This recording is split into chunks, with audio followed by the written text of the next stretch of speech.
to West Coast Football Fridays on the NFHS network. Don't worry, I don't always wear this outfit on Fridays. Just Tuesdays? That's right, but it's okay. It's our special Halloween edition on WCFF. And as always, we have a plethora of great games for you up and down the West Coast, in addition to our school broadcast program, School of the Week, Jacqueline. That's right. Each week we send it out to our school broadcast program, School of the Week, and this week we go out to Atwater High School to get to know the team behind the broadcast. We'll send it out to their live look-in as well. They're taking on Pittman tonight out of the Sac Joaquin section. But before we head to the Sac Joaquin section, let's take a look at these Northwest games that we'll be looking at tonight. Yeah, Jacqueline, as always, we have our games in both Oregon and Washington. Our game up there in Washington is going to feature Rogers, who comes in at 1-7. They're taking on Puyallup. You see that down there at the bottom of the screen. Puyallup is 2-6. The game up on top there is our Oregon game of the week, as Westview, the number 11 team in the state of Oregon at 7-1, looks to be the favorite against Aloha.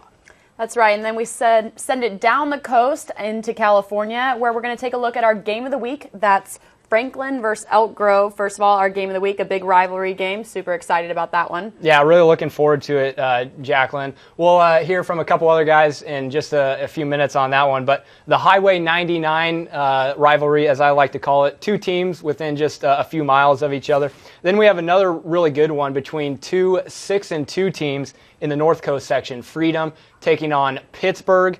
And then we travel down just a little bit further south to the Central Coast section as Sequoia takes on Burlingame. The 2-5 Cherokee will have their hands full with the 7-0 Panthers of Burlingame. That's right. A lot of good matchups to look forward to tonight. But first, we're going to take a look at what Andy got into earlier today with a couple of our other analysts. They had a little bit of fun breaking down this week's Game of the Week. Let's take a look. What's up, dudes? It's our Game of the Week segment here on West Coast Football Fridays. Truly stoked to be joined by a couple of NFHS Network experts. It's the Swami, Robert Fields, and Senor Thomas Conroy. How's life, bros? Hola, Andy. Everything's buco good. Andy, I'm just living the dream.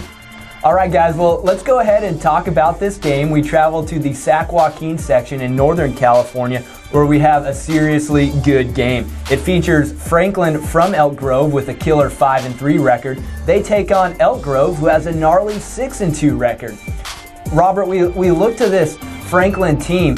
Do they have a chance on the road as an underdog?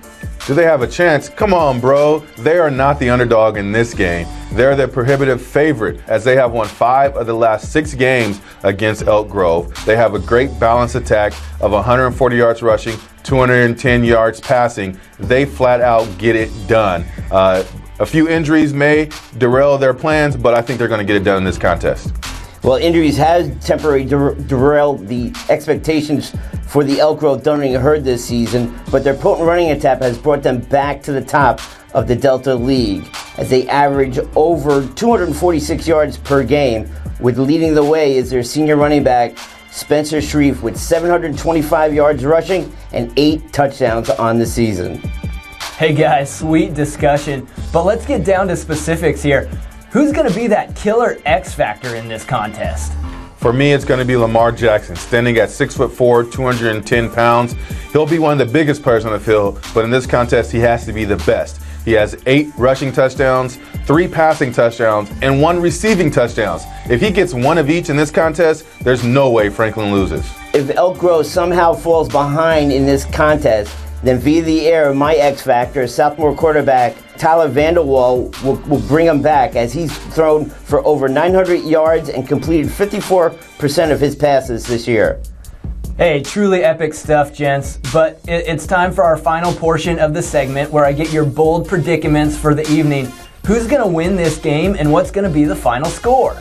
Andy, Franklin's going to win 21-20 in a tight contest in this rivalry game. Delta League play, you never know what's going to happen, especially on Halloween night, but I think Franklin takes this one. Well, after 3 straight 12-win seasons, this senior class is poised to capture their 6th league title since 2005 with a convincing 24-16 victory. Well, hey guys, mind-blowing thoughts, conversation, and analysis. Thanks so much for joining me. and have a safe and happy Halloween.